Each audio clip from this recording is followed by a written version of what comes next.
Hello everyone, I am Tacit, and today I'm going to be going over the Gems of War event objectives for the Dead Red Redemption event, in which the Draxxius is added to the game. So this is actually a somewhat okay troop for once. So this is available for Glory Course, 400 each, means you can get the blue-purple arcanes for 200 each if you need to stock up. As far as the troop itself, it is under a specific archetype that's kind of already in the game. There's two other ones. It's an Empower that has Skull Convert at the start of battle. Unfortunately, compared to the other two, it's probably the weakest of the three. The color that it converts is pretty good because it converts away brown, which is really good on teams that are doing brown to barrier themselves. So if your team isn't doing that, like if you're doing like a Archmagus or, like a purple heavy build, or, like literally any hero class that doesn't need brown when you're taking brown for barrier, if you're using any of those, this could potentially be pretty good with it as a skull option, as it can deny out the enemy brown.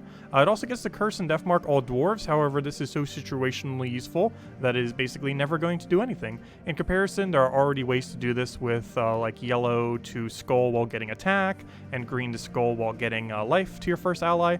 However, this simply does it for brown with basically no side effect, because the situation where you would actually get it is near non-existent. But the fact that it can do brown to skull is pretty useful, just because the kind of counters that you can end up getting with it. And of the three colors, I probably would say it's actually the most useful, or at least is the most instances where it can be useful. It's a blue-purple specifically, so you can end up, of course, sinking any bit of mana that you have in that regard. You can also use it with the other ones that already exist, and now you can go 3 different empowers that have slightly different mana costs and converts, and then start with like a hero in first slot with, or something really good like a web spinner in first slot, and then go triple empower skulls behind it. So it definitely has some amount of potential. Once we have one for every single color, I do feel like this one might not get used, but in the current state of the game when we only have 3, he's definitely very usable, especially if you need a hard counter on like a brown Guild War day or something similar. And given that we have Guild Wars next week, yeah, definitely worth getting this guy, maybe even getting him maxed, and hey, even as 20% this week. Anyways, but overall, pretty decent. As far as the event key drop table, it is just Karakoth options as far as what is available in Karakoth. If we go over to the kingdom right over here and click show all, we can see everything available for Karakoth here. As far as your drop table is concerned, everything you see here except for Zugoth and the 4 Duergaroth troops and the Mizmer are the only 6 that is not in the drop table. Everything else is. So just the 4 from the faction, the Mizmer, and obviously Zugoth are all not in the drop table, which mostly means event key drop table not really that good this week. Do keep in mind the Mythic is no longer in event key drop table. While it is still around this week, it is not in event key drop table, so do not open event keys trying to get the Mythic that just came out last Friday. It'll be available until the end of this Thursday at Friday Reset in Glory Gem Guild and VIP chest still. However, it is not in event key drop table, because now the 2 Mythics that are in event key drop table are Vashtagan and wherever on earth the other one is. Actually, there's an easy way to check. If we go over to base rarity right over here, it is the only one, never mind, because Zugoth's the other one. So yeah, Vashtagan's the only Mythic in drop table right now for specifically event keys. Overall, pretty underwhelming Mythic. Overall, very underwhelming drop table. Long story short, don't open event keys this week. Unless you just really want to go get some stars. It is a magic-based kingdom. Oh, tribute's ready. But it is a magic-based kingdom. So in that regard, maybe it might be worth it if you're like close to getting 10 star or something similar, if you just need that little bit just to get over that gap. Otherwise, I would not really bother. And it can reach 22 star now as of this week, if you have absolutely every single upgrade up to this point. Anyways, so event keys, probably skip. As far as world event, it is pretty annoying this week. Main reason being this: you can only end up doing skull damage. You are not allowed to do spell damage, and this is a little bit weird because the category is mystic, most of which are supposed to be doing spell damage, not skulls. Luckily, there are some things that can do skulls. For example, one of them is kind of what I was mentioning earlier. So Fist of Zorn is one of those other troops I was referring to earlier that has Empower into a skull convert. This one specifically does yellow and then gives attack to your first ally. So this is kind of a build based around that. This is a cheaper one. Harpy Mage for a little bit of mana accumulation there. With Enchant Potion, she basically has a turn 2 Empower because she has 10 mana with that. Then she goes to 12 on turn 1, and then on your second turn, you're just ready to go to explode. So basically a turn 2 Empower instead of a turn 1, like all the other Empowers. So you basically on turn 1 use your Skull Spams, maybe get a Mang down, Then the second turn you throw down a Harpy Mage, and you just kind of keep going from there and just keep skull spamming. And then your main just kills everything, and you use a Barrier on Brown hero class, in this case Elemental, so you could use whatever Barrier on Brown you want, and you're pretty much good to go. And that's pretty much the whole premise. And you would do something similar if you're using other options. Pretty much anything that can create skulls. If you just control Find Skull, that's pretty much everything that you want to use. Anything that can end up creating skulls, so like Azarus, Fist of Zorn. There should be 2 legendary ones, or 3, like Nimue is one of them. Sakima's here.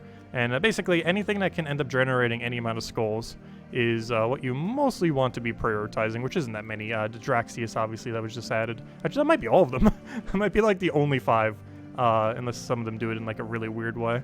But yeah, there's not that many options. Very, very, very few. But it can still make somewhat usable teams, so overall shouldn't be too bad. As far as room priority, from what I could tell, you basically want to take every room except for Darksmith. As long as you don't take Darksmith, you are probably taking the correct room. Basically, the Nocturnia, Sledgepaw, and the Great Worm all give the same amount of max points. The only ones that are lower is Narmeral, which is the 3rd worst, Deep Golem, which is the 2nd worst, and the absolute worst, which is Darksmith. However, as long as you just don't do Darksmith, with the way that's set up, you're probably doing the correct room, because eventually you're going to get to the point where all you have are Darksmiths. So as long as you're just not doing Darksmith room, you should be getting the most amount of points, as that one is the least amount, and you're eventually going to get to the point where all 5 of them are, and then you're just spam clicking one of them, and you just want to do the lowest one if you're playing on something like PC or mobile, because you're right next to where you would already need to click, so you can simply just go straight into it and do it a little bit quicker. But overall, pretty straightforward, so that's nice. Though it's going to be a little bit difficult given that we only have skull damage and not spell damage, despite the fact we have access to Mystics, which is mostly a casting-based typing. Anyways, as far as other things that we got going on this week, this Tuesday we have the Duergaroth faction, which is not the most annoying faction, not the easiest, kind of mid-range. Actually, it is actually slightly on the easier side now that I think of it, because it has a 4x barrier option, and as long as you can get that going, you kind of just win. The only thing you have to worry about is the enemy's high damage at times. However, you can just keep barriering 4 times, so as long as you have barrier up, you might not necessarily need to worry about it. Though it does have a troop there that's kind of like the true damage from Sea of Sorrows, which can be a little annoying. As long as you have barrier, they can't do damage to you. Anyways, so overall, that actually is a somewhat easier one. Just make sure you have barrier before they hit you. Anyways, Wednesday we're getting the Mystic bonus, which is kind of useful since you're restricted to it on throughout the week for the World event. Thursday we got the class event for the, I almost said Necromancer, for the Sorcerer. Sorcerer is pretty underwhelming. There was one point where it's pretty decent. However, in the current state of the game, it is a casting hero class that is really bad at casting. Normally, if you want something like this, you go Archmages instead, which is the most optimal way of doing basically what Sorcerer class should be doing. So overall, it's one of those classes that just never gets used, but you can get some XP for it. A lot of people probably don't have it max, so a little bit more progress on it. And this Friday, we have an Evasion event. We will be getting a new Explodey undead weapon as well.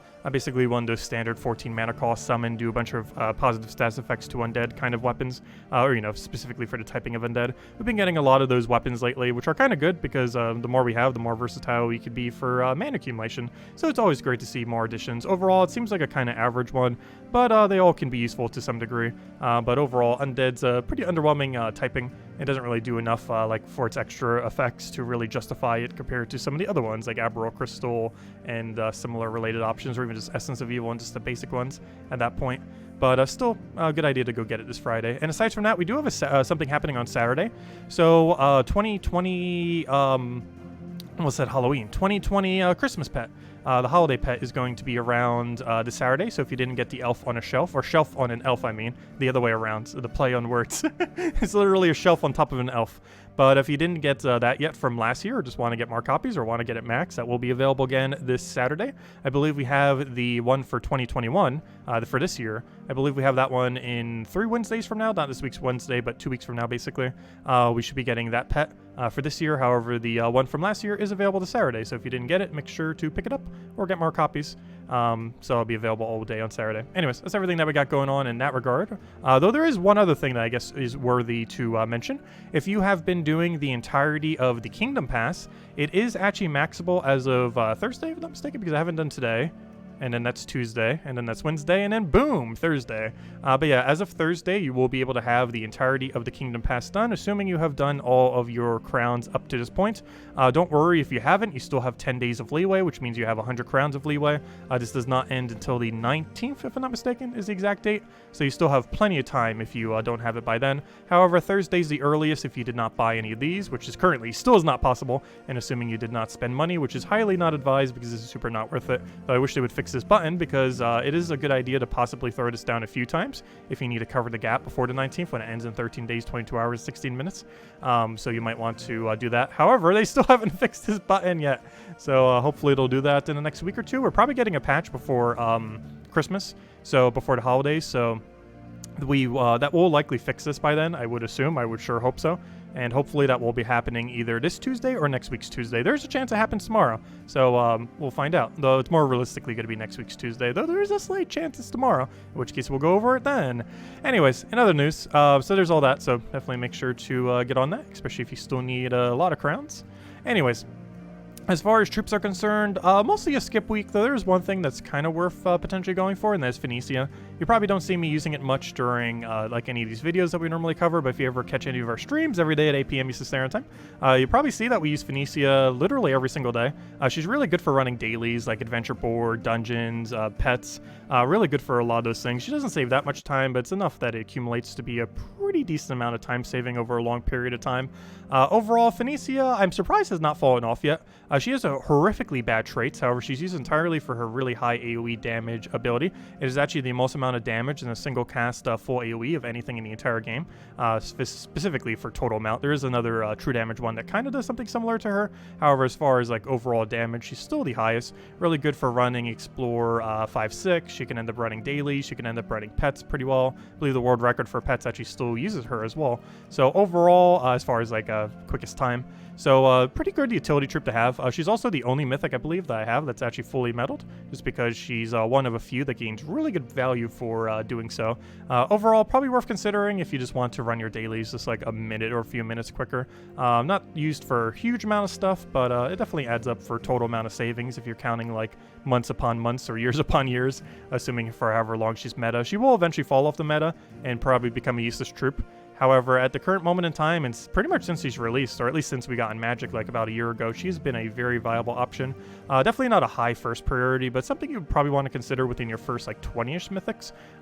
Probably not within your first 10 though, since you don't really need her till a little bit later than that. Not to mention you kind of need a little bit of magic to begin with to really even bother utilizing her fully, meaning you probably want to have at least like 2 Nishas medals before you really want to invest into her. But anyways, otherwise skip everything. And speaking of skip everything, weapons are pretty underwhelming. I would only get it if you want to get them for completionist purposes. None of them are particularly useful in any degree, unless you want to get like one of the like gem spawning ones just to have it. Like for example, I think there's like a mystic one that you could technically use for the event that we have going on this week, compared to other options like a Mang or some other weapon or mana accumulation weapon. Probably not worth using. However, it is, if you're getting anything, this book's probably maybe worth considering, just because the world event's kind of weird this week and it would help you with the world event potentially if you don't want to use a different option, though there's probably different options that are better. But overall, yeah, basically skip all weapons, and unless you're just getting it for completion's sake, like if you need it for kingdom upgrading or something similar, or just to have it for the sake of having it. But overall, probably just a skip otherwise. Anyways, so let's go over a bunch of teams. As per usual, they'll be in the description below if you want to go and copy paste any of them. So from the top, we have ourselves the Sakima Nimue Skull Spam team. So here we're using it with Mang. You can use any of the Barrier on Brown hero classes. This one just happens to use it with Elementalist since it happens to be newer. And of course it has that Entangle, which can always be kind of useful if it ends up getting that down onto something early on. This is mostly for scaling into the super light sections. I would not advise using this like right at the earlier ones. You might as well use like a full AoE option or the Empower options, just because this will be a little bit slower, but this is meant to go all the way into the end when you're starting to get to like those ultra high stats. You just steal their stats with Mang, so you have a lot of attack, and then you just kill them with Sakima into Nimue, and Harpy Mage is here for mana accumulation. You can end up changing her location if you want. Have her a little bit more forward just so she can end up mana accumulating, and obviously you want your hero in the front to tank and have higher skull damage. As far as the other one, you kind of already saw this earlier. This uses a double Empower, and probably is the one I'm going to be using the entire time. mostly because you double empowers going to be quite a bit quicker. There's also going to be quite a large range where it's just going to one-shot the opposing team. So you can end up just going straight for a double empower and then just win off of that strategy, and just hope that you get enough skulls between two converts of a yellow to skull and brown to skull to end up killing everything. You're also still getting some attack from Fist of Zorn. It's not as much as if you would cast Mang, but for like the earlier to mid sections, it should be enough to pretty much get up to one-shot range. And obviously Harpy Mage is still here for mana accumulation, though moved slightly further back just to cast Fist of Zorn slightly more often. And also just not to full block her, because if we had Harpy Mage in front of it, that would full block both her... oh no, never mind. Actually, it wouldn't full block her. She'd still have access to purple. I guess you could put it either or. But there we go. Anyway, so as far as non-world event related stuff, as far as the team I'll probably be running for the faction tomorrow, it is just a pretty standard kind of Guards Avadar quick kill. Restriction is brown and purple, so you could do anything related to that. Of course, your weapon can be any color. This one just happens to also use it in purple. As far as something else, you can end up running Mang with Gargoyles. I don't feel like I show Gargoyles as much these days. They're still pretty meta for running factions. I just happen to not really run them that often in the current state of the game. However, like a Mang or Earth's Fury into like a throw out for mana accumulation, then you just Gargoyle kill, can end up working out pretty well, and actually can run the entire time if you want to use it for such a thing. It's also super cheap because this is a common. These are epics that you get pretty easily just from throwing a bunch of Chaos Shards at the Hall of Guardians from the faction that's from. Which also reminds me, if you don't have for the cheap team Harpy Mage, because that's probably the one thing that you might be missing. You get her from throwing Chaos Shards at Stonesong Eyrie and open portals there, and you'll end up getting her pretty easily. The only thing that might be also annoying to get is Fist of Zorn, which is pretty much just pure RNG off of Glory Keys and Gem Keys, and hope that you end up getting it. Anyways, as far as Pure Faction is concerned, it's pretty straightforward. You just use Deep Golem, keep casting it every single second you can until you get 4 times barrier on all your allies. Ideally, how you want to do this is hit onto 4 skulls, get your entire team barriered, then focus on getting the other cast off, and then win that way.